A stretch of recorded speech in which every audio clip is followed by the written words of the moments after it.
birinchi marta informatika ustozimiz bizlarga dollar hisoblash kursi bo'yicha programma qilib bergan. Ya'ni internet yo'q, 100 megabayt qo'rqinchli bir son edi biz uchun. Faqat va faqat apkalarni uchraydigan virus qilib yasab bergan. Endi shaxsiy narsalar bo'lishi mumkin. narsalar bo'lishi mumkin. Bu narsa yaxshi emas. To'g'ri prank, lekin hammasi o'z me'yorida bo'lishi kerak. Mana shu oralig'ida oladigan bo'lsak, shu oralig'ida 18-yildan hozirgacha bo'lgan oralig'ida men hali ham o'rganyapman va bu o'rganish hali to'xtaydi deb o'ylamayman. Frontendchi so'rayapmiz, bizga telefon qilishyapti. Aka, HTML, CSS ni bilaman, ishga olasizmi? Bu saytni yasagan odam sayt yasashni 5 yil o'rgangan. Sen 5 yil o'rgan sayt yasashni, keyin bir 2 yil buzishni o'rganasan. Bir 7 yillar vaqting ketadi deb endi hazil tariqasida aytaman. Ya'ni zo'r javob ekan. Bugun sizlar uchun ajoyib suhbat tayyorlashga harakat qilamiz. Bugungi suhbatimizda backend dasturchi Abdulaziz Abduhalilzoda o'zini mana shu sohani, IT sohasini, dasturlash sohasini qanday o'rganish, qancha vaqtda o'rganish va yosh dasturchilarga o'zini bir motivatsiyalarini, maslahatlarini berib boradi. Abdulaziz, assalomu alaykum. Assalomu alaykum Sodiq aka. Birdaniga o'sha suhbatimizni eng asosiy nuqtalardan boshlaymiz. Xo'p, nima deb o'ylaysiz yoki o'zingizni mana shu o'tgan yo'lingizdan kelib chiqqan holatda dasturlashni qancha vaqtda o'rganish mumkin? Dasturlashni misol uchun ish boshlash uchun o'rganadigan asosiy qismi bu sizga o'rtacha olganda 2 yilda siz o'rgangan bilimlaringiz junior sifatida ish boshlashingiz uchun yetarli bo'lishi mumkin. Bu hech aniq emas, chunki siz odamning o'zini eng asosiy qismi odamning o'ziga bog'liq. Chunki ba'zilar bor, bir ikki og'iz aytganingizdan ilib oladi. Mana siz dars berasiz, yaxshiroq bilasiz bu narsani. Ba'zilar bor, bir narsani olishi qiyinroq. Shunga qarab o'rtacha 2 yilda bo'lsak bo'ladi. O'zingiz mana dasturlashni o'rganishni qachon boshlagansiz va o'sha o'rganish protsessi qachon tugagan, qachon siz his qilgansiz bo'ldi endi men dasturchiman deb? To'g'risini aytsam, menda unaqa bo'lmagan. Men dasturlashga qanday kirib kelganimni aytishim mumkin. Sizga qachon boshlaganim emas. Umuman olib qaraganda, men aytaylik 10 yoshlik paytim uyimizga birinchi kompyuter olib kelganlar. Ya'ni u kompyuterda men nima qilganman? Men paintball. Ayiqcha qo'lchasi bilan koptokni tepaga otadi. Da. O'sha o'yinni o'ynaganman, undan keyin Red Alert, shunaqa o'yinlarga qiziqib, o'yin o'ynashdan boshlaganman. Hozir ham o'yin o'ynayman. Lekin asosan shu dasturlashga kirib kirishimga meni o'yin o'ynashga bo'lgan qiziqishim turtki bo'lgan. To'g'ri, o'sha paytlari 10 yoshli bola uchun u paytlari ekranlarni bilsangiz kerak, qanaqa ko'zga zarari bor. 5 soatlab o'tirgan paytim ham bo'lgan, undan ziyod ham o'tirgan paytim bo'lgan. U paytda umuman dasturlashga qiziqmaganman, o'yin o'ynaganman. Dasturlashga qiziqishim 8-sinfligim. Ya'ni bu bizlarda 2018-2017 shu atrofdagi yillarga kelyapti. 8-sinfda birinchi marta informatika ustozimiz bizlarga dollar hisoblash kursi bo'yicha programma qilib bergan. Darsdan keyin bu. Dars payti emas. Chunki dars payti o'zingiz bilasiz, informatika u paytda bitta kompyuter bo'laydi, hammaning kompyuteri ishlamaydi. Hozir endi hamma maktablarda kompyuter paydo bo'ldi. Bizlarda paytda 2 ga bo'lib dars o'taydik. Bitta xonada kompyuterlar bo'laydi, ikkinchi xonada umuman kompyuter bo'lmaydi. Xuddi shunday o'sha paytda birinchi dasturimni ustozimiz bizga ko'rsatib berdilar. Mana shu dollar hisoblash uchun dastur. Ya'ni necha dollaringiz bor, kiritasiz. Pascalda tuzilgan. Siz yozasiz, $100 bor. Hozirgi kursni kiriting. Bu oddiy matematik amal. Hozir yoshi o'tgandan keyin, uni tagini bilgandan keyin bu juda ham eng oddiy narsa, lekin bu men uchun juda ham katta bir turtki bo'lgan. Va bundan keyin men u programmani sal kuchaytirganman. Lekin u dollar kursiga emas, men kalkulyator sifatida kuchaytirganman. Misol uchun u yerda o'zi kvadrat tenglamani yechadigan va hokazo bu kuchaytirganman. Shuni orqali men qiziqib ketganman. Undan keyin yana bir qiziq sabab bo'lgan, do'stim hazil tariqasida o'sha paytlar internet yo'q, bizlar APK fayl yig'ardik. Ya'ni misol uchun qiziq o'yinlarni apkasini save qilib olardik. Ya'ni internet yo'q, 100 megabayt qo'rqinchli bir son edi biz uchun. Chunki megabaytlarni 50 megabayt, 100 megabayt paket sotib olib ishlatardik. Wi-Fi so'zdan umuman sado ham yo'q edi-da u payt. Ko'chada biron bir do'stimizda Wi-Fi bo'lsa, uyning oldiga ketib, ko'chasida turib Wi-Fi ishlatib, kerakli narsalarni skachat qilardik. U payt o'yinlar bizlarga shu qiziq, aytaman-ku, o'yin o'ynashga qiziqish bo'lgan. Keyin APK fayllarni yig'ib, telefonda ham 16 gigabayt bo'ladi, 8 bo'ladi. Yetmagandan keyin kompyuterga saqlab qo'yaverganman APKlarni. Ya'ni zeriksam, o'nsi o'yin o'ynayman. Va do'stim menga virus tashab bergan. Ya'ni men 1 yil, 2 yil yig'gan APKlarimni kompyuterning любой papkasiga kirib, faqat va faqat APKlarni o'chiradigan virus. Faqat va faqat APKlarni o'chiradigan virus qilib yasab bergan. Endi u payt juda ham qadrli narsa bo'lganda menga bu APKlar. Hammasi o'chib ketgan. Qiziq joyi shu. Undan keyin men Windows Command Prompt 7G ni o'rganganman. Do'stimga qaytarib bu prank uchun. Men ham bitta prank qilganman. Faqat unda o'sha APK emas, hamma fayllarni o'chiradigan qilib yaratib berganman. Yana uni juda ham qiziq joyi, do'stim uni yaxshi ko'rgan o'yini General deb nomlaganman. Polibom ochish kerak bo'lgan. Bu faylni polibom ochish kerak bo'lgan, lekin qiziq joyi shundaki, o'sha kuni men flashkasiga bu narsani tanlab bergan paytim informatika ustozimiz, kechirasiz ustoz, nimagadir shu bolani flashkasini so'raydi. Va ustoz ham shu o'yinga qiziqar ekan. Siz o'sha tushundingiz nima bo'lgan. Ustozni men 2 yil yig'gan APKlarim bo'lsa, ustozni nechidir yig'gan ish uchun materiallari, endi shaxsiy narsalar bo'lishi mumkin. Shaxsiy narsalar bo'lishi mumkin. Da, bu narsa yaxshi emas. To'g'ri prank, lekin hammasi o'zi me'yorda bo'lishi kerak. Hazil qilib, sali anaqasini ko'taraylik deymiz. No, me'yorda bo'lishi kerak, конечно. Shunaqa qilib 7G da keyingi bosqich bo'lganmanda. Undan keyingi bosqich olimpiadaga chiqqanman. Ya'ni olimpiadada o'sha yoqda masalalar ishlash kerak edi. Uning uchun C++, Pascal shunaqa tillarni o'rganganmiz. Olimpiadadan keyingi etap bizlarda o'sha razработка jarayoni bo'lgan. Razработкада backendni o'rgandim, C#. Shunday hozirgacha. Mana shu oralig'ida oladigan bo'lsak, shu oralig'ida 18-yildan hozirgacha bo'lgan oralig'ida men hali ham o'rganyapman va bu o'rganish hali to'xtaydi deb o'ylamayman. Chunki bu IT sohasi. Siz biron bir narsani to'xtatib qo'ysangiz, vaqt to'xtamaydi. Asosan IT juda ham tez rivojlanyapti. Hozir siz 3 oy yangiliklarni ko'rmay, nima o'zgarishlar bo'layotganini ko'rmasangiz, siz boshqa dunyoga tushib qolgandek bo'lasiz. Shuning uchun to'xtatish kerak emas. Ya'ni men nima demoqchiman? Hozirgacha o'rganyapman. Tushunarli. Yana bitta savol, mana shu qanaqadir biron bir ishga kirish jarayonida shuni ko'pchilik o'ylaydi-da, bo'ldi, men hozir qanaqadir kursni tugatdim yoki nimadir o'rgandim, misol uchun sayt yasashni o'rgandim, Telegram botni o'rgandim, backendni o'rgandim, bo'ldi, men endi hozir boraman, ishga meni oladi, men o'sha tayyorman deb o'ylaydi. Shu ishga kirishda o'zingizda hayot tajribada qanaqa muammolar bo'lgan yoki o'zi umuman ishga kirishda qanday tasavvur qilsak bo'ladi? Ishga kirishda o'zimda muammodan ham hozir bo'ladigan bir muammoni aytmoqchiman. Ya'ni biz yaqinda vakansiya qo'ydik. Bizlarga 3 ta front-endchi kerak edi. To'g'ri, tez topdik. Qiynalmadik, chunki juda ham aktivni bu bilan shug'ullandik. 4 ta 5 ta katta kanallarga vakansiya tashladik. Patok juda ham katta. Ish so'raydigan odamlar juda ham katta. Lekin asosiy lekini bor. Ish so'raydigan odamlar qanaqa?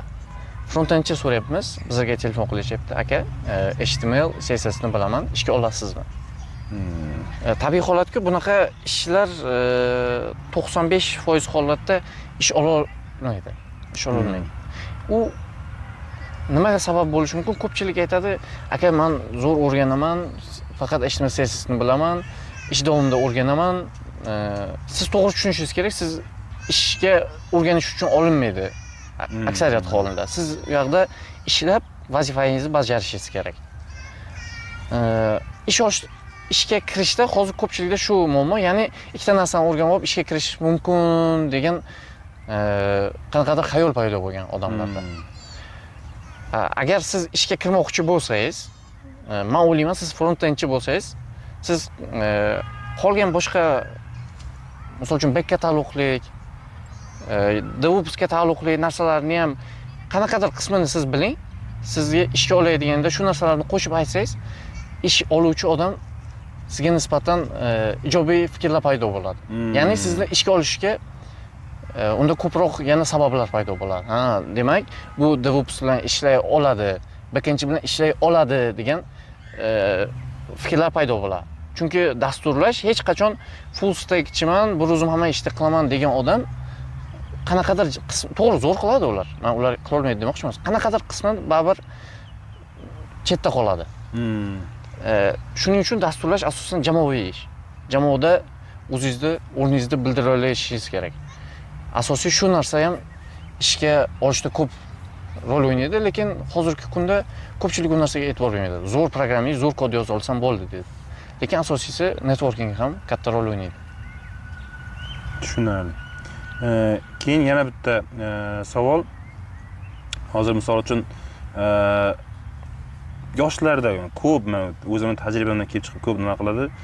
Keladi, necha oyda men o'qib tayyor bo'laman degan savolni berib, o'sha 6 oyda tayyor bo'lamanmi, 3 oyda tayyor bo'lamanmi yoki bo'lmasam 1 yilda ishga kira olamanmi? Ya'ni hamma shu ITni tez o'rganmoqchi bo'ladi-da. Shu ITni o'zi tez o'rganish mumkinmi ITni? O'zi yoki tez o'rganish kerakmi o'zi? Shu haqida ham tajribangizdan kelib chiqib aytsangiz. Ikkita savol bo'lyapti. ITni tez o'rganish kerakmi? ITni tez o'rganish mumkinmi? Mumkinmi? Ya'ni kerakmi va mumkinmi? Birinchi savolga mumkinmi deyishga ha deb ayta olaman. ITni tez o'rganish mumkin. Ya'ni uning uchun qanday sharoitdan kelib chiqish kerak? Siz aytaylik boshqa hech qanaqa ish qilmaysiz. Misol uchun o'qishga tayyorlangan odamlar biladi. Misol uchun matematikani 1 yil o'tirib, kuniga 7-8 soatlab dars qilgan o'qishga kirish uchun. Xuddi shunday siz ham 1 yil 7-8 soat vaqtingizni ajratib, shu narsaga ishlab, o'zingiz ustingizda ishlasangiz, siz bu narsani o'rganishingiz mumkin tez, to'g'ri. Lekin men u narsaga qarshiman. Nimaga? Siz tez o'rganganda asosiy narsangiz vaqt bo'ladi, sifat emas. Boya aytganimdek, siz faqat front-endni o'rganib ketasiz. Lekin men aytganda backendga taalluqli qismlari bo'lishi mumkin, DevOpsga taalluqli, umuman boshqa mayda narsalarni siz chetlab o'tishga harakat qilasiz. Katta tezlikda o'rganmoqchi bo'lgan paytingiz. Shuning uchun iloji boricha bu sohaga kirayotganda bemalol, misol uchun aytaylik, siz 8-sinf bo'lsangiz, front-endni o'rganib qo'ying. 8-sinf. 9-sinfga kelib backendni o'rganing. Unaqa chuqur o'rganing demayapman. Yuzaki. Yana uje siz 2 yil shu sohaning ichida yurganingizdan keyin siz ko'rasiz, DevOps bor ekan, AI injener bor ekan, u bor ekan deb soha bo'yicha umumiy fikrga ega bo'lasiz siz. Soha bo'yicha umumiy fikrga ega bo'lganingizdan keyin o'zingizni ko'nglingiz qaysi tarafga qarab tortadiganini sezishni boshlaysiz. Misol uchun, balkim siz front-endda kelib o'rganganingiz bilan dizayner bo'larsiz. Balkim AI injener bo'larsiz, data science bo'larsiz. Ya'ni men nima demoqchiman? Siz kelib front-endni o'rganishni boshladingizmi, bo'ldi, men front-endchi bo'laman deb qolish, bu sal xato bo'ladi. Ya'ni vaqt ko'proq bo'lsa, agar odamda ko'proq narsa o'rgangan yaxshi. Ko'proq narsa o'rgangan yaxshi. Agar siz vaqtni tejayman, tez o'rganaman desangiz, kelasiz, HTMLni o'rganasiz, CSSni o'rganasiz, JavaScriptni o'rganasiz, Reactni o'rganasiz, misol uchun sizdan Reactchi chiqadi. Lekin aytishni bir sohani bilgan, keng qamrovni bilgan chiqishi qiyin. Chiqishi mumkin, chiqmaydi deyish noto'g'ri. Chunki odam agar o'zini ko'nglidan, yuragidan shu narsaga berib o'zini o'rgansa, u 100% natija beradi. Natija bermasligining iloji yo'q. Tushunarli. Yana bitta juda qiziqarli bir savol. Ko'pchilik so'raydi, hakkerlik haqida, misol uchun aytadi. Hakkerlik kurslari bormi? Qanday hakkerlikni o'rgansam bo'ladi? O'zi hakkerlik degan soha bormi o'zi? Nima u o'zi? Qanday o'rgansa bo'ladi buni? Hakker endi siz baribir har xil o'sha hakkerlik musobaqalarida, nimalarda qatnashgansiz-ku. Qanaydir hakkerlikni o'zini отдельный bir kurs sifatida o'qiganmisiz, o'rganganmisiz? Qanday bo'ladi o'zi hakkerlik? Da, qatnashganmiz. Hakmi.uz bizlarning o'zimizning platformamiz ham bor. Nasib bo'lsa bu yil ikkinchi mavsum Hakmini qilamiz. Xudo xohlasa bir reklama qilib ketyapman o'zimizning platformani ham. Bu platformada yaxshi O'zbekistonni dasturchilari, cyber security mutaxassislari bilan hamkorlikda qilyapmiz. Nasib bo'lsa buni ham anons qilamiz. Qanday qatnashib qolishini so'raymiz. Hakkerlikka qaytamiz. Hakkerlik o'zi bunday tagini ko'raydigan bo'lsak, o'zi so'zning ma'nosini bilasizmi, boshidan qanday kelgan, hacker masala ishlagan boshida shu narsani eshitgansiz, to'g'rimi? Hacker masala yo'q eshitmaganman. Misol uchun boshida fiziklardan mana aniq esimda hozir yo'q. Fiziklardami, matematiklardami masalalarni osonroq yo'l bilan ishlaganlarni hacker deyishgan.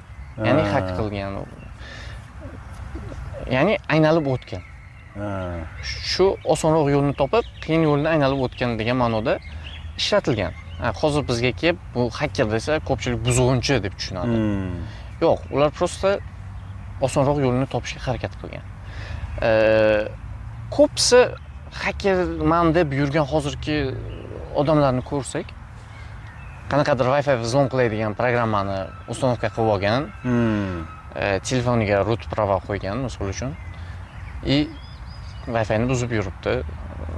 Ya'ni qanaqadir programmani oladi, установка qiladi, Wi-Fi da oldiga boradi, взлом qiladi. Qiladigan ish shu. Skachat qildi, knopkani bosdi, yana knopkani bosdi, yana knopkani bosdi, faqat knopkani bosishdan iborat. Va o'zini hacker deb nom qo'yib olyapti. Endi agar hakkerlikka chuqurroq qaraydigan bo'lsak, bu hakkerlar hozirgi saytlarni buzaydigan, mana bu o'yinlar uchun cheatlar yasaydigan, shu ma'nodagi hakkerlarni ko'radigan bo'lsak, ular shunchaki dasturchilar. Shu narsani yaxshi tushunadigan dasturchilar. Ya'ni ular qanday qilib osonroq aynalib o'tishni biladigan odamlar. Endi hakkerlikni chuqurroq olib qaraydigan bo'lsak, ular shunchaki dasturchilar. Ya'ni ko'pchilik keladi, bu sohani o'rganishga harakat qiladi. Bu soha bor, to'g'ri, cyber security sohasi bor, lekin bu narsani o'rganishdan oldin boya aytganimdek, har bir sohadan xabari bor odam, har bir sohani chuqurroq, ya'ni rus tilida bir gap bor dedi-ku, rus tilida bir gap bor, pod kapotim nima ishlaydiganini biladigan odamlar, hakkerlar. Ya'ni chuqurroq o'rinda qarorlar. Ya'ni o'sha bolalar keladi, Sardor aka, mana shu saytni buzish uchun qancha vaqt ketadi deb savol beradi-da, keyin men aytaman. Bu saytni yasagan odam sayt yasashni 5 yil o'rgangan. Sen 5 yil o'rgan sayt yasashni, keyin bir 2 yil buzishni o'rganasan. Bir 7 yillar vaqting ketadi deb endi hazil tariqasida aytaman. Ya'ni zo'r javob ekan. U sayt yasashni bilish uchun qanaqadir o'sha hakkerlikni buzishni bilish uchun uni albatta yasashni qanaqadir qisqacha bilib qo'yish kerak-da. Bugungi suhbat uchun katta rahmat. O'sha ma'lumotlar albatta yoshlarga yetib borib ularga foydali bo'ladi deb o'ylaymiz. Endi mana shu yoshlarga bitta qisqacha roadmap tuzib bersangiz, mana shu anov haqida, dasturlash haqida, qanday qilib ular mana shu noldan tepaga qarab chiqishsin? Hozir shu aytgan gapingizga zo'r qo'shilaman, 100% qo'shilaman. Ya'ni maqsad, siz aytmoqchi bo'lganingiz roadmap. Bu narsa 100% bo'lishi kerak. Ko'pchilik roadmapni pastdan boshlab qilib kelishga harakat qiladi-da. Misol uchun, bugun front-endni o'rganaman, front-endni 1 yil o'rganganimdan keyin yana back-endda full stack bo'laman, baza danliqni o'rganaman. Shunaqa deb ko'pchilik roadmap tuzadi. Lekin men maslahatim, siz tepadan kelishingizni maslahat beraman. Nimaga? Chunki hozir bolalar front-endda o'rganadi, unday qiladi, bunday qiladi, oxirida maqsadni ko'rmaydi. Mana misol uchun o'ziga maqsad qo'ysin. Maqsad 10 million oylik olaman emas. Maqsad misol uchun O'zbekiston aloqa vazirligida ishlayman. Misol uchun hozir birinchi kelgan yoki endi Google'da ishlayman deb oddiy bo'lmasin degan ma'noda aytdim-da hozir. Google'da ishlayman yoki boshqa davlatdan remote to'xtab ishlayman, dam olib, misol uchun Malayziyada. Mana shunaqa maqsad qo'yish kerak birinchi navbatda. Misol uchun aytaylik, Malayziyadan to'xtab ishlashingiz uchun siz qaysidir sohani yaxshi biladigan aytishnik bo'lishingiz kerak. Misol uchun backendni zo'r bilishingiz kerak. Keyin orqaga qaytishingiz kerak siz. Ha, backend uchun nimalar kerak? Ha, yo'q, backendni zo'r bilishingiz uchun yana misol uchun qanaqadir team lead bo'lishingiz kerak-da, chunki siz backendni zo'r bilganingiz bilan Malayziyada ketib, menimcha o'tirib, dam olib ish olmasangiz kerak. Misol uchun backend bo'yicha team lead bo'laman, project manager bo'laman. Shunday tepadan boshlab kelgani ma'qul, pastga qarab, roadmap tuzgani. Endi men siz aytgan savolga to'g'ri, to'liq savolingizga javob bera olmadim. Roadmap qilib bering dedingiz. Chunki u narsani men hozir qilib ham bera olmayman. Chunki har bitta odamning o'zining yo'li bor, o'zining maqsadlari bor. Men aytishim mumkin bo'lgan roadmap vaqtingizni to'g'ri foydalanib, ayamay, shoshilmay yaxshilab o'rganish kerak hozir. Agar yoshingiz 18-19 yoshda bo'lsa, sizni hali vaqtingiz bor. Bir boshidan shoshilmay o'rganganingiz ma'qul. Roadmapga shu gapni aytsak bo'ladi. Yaxshi, nima bo'ldi? Roadmap yuqoridan kelish, chunki eng oxirida ko'pchilik o'ziga roadmap tuzadi-yu, 1 yildan keyin o'zgartiradi. Da. U o'zgartiradi chunki uni maqsadi o'zgarib ketadi-da. Shunday. Shu eng glavniy maqsadni birinchi qo'yib olib, keyin pastdan o'shanga yetib borish uchun harakat qilinsa, haqiqatan ham zo'r natija bo'ladi. Katta rahmat suhbat uchun. Sog' bo'ling. Xudo xolasa, mana shu videoni ko'rib turgan dasturchilar bundan motivatsiya olib, yaxshi dasturchi bo'lib, sizlarning firmalaringizga nasib bo'lsa, yaxshi Xudo xolasa yetishadi. Rahmat. Sog' bo'linglar.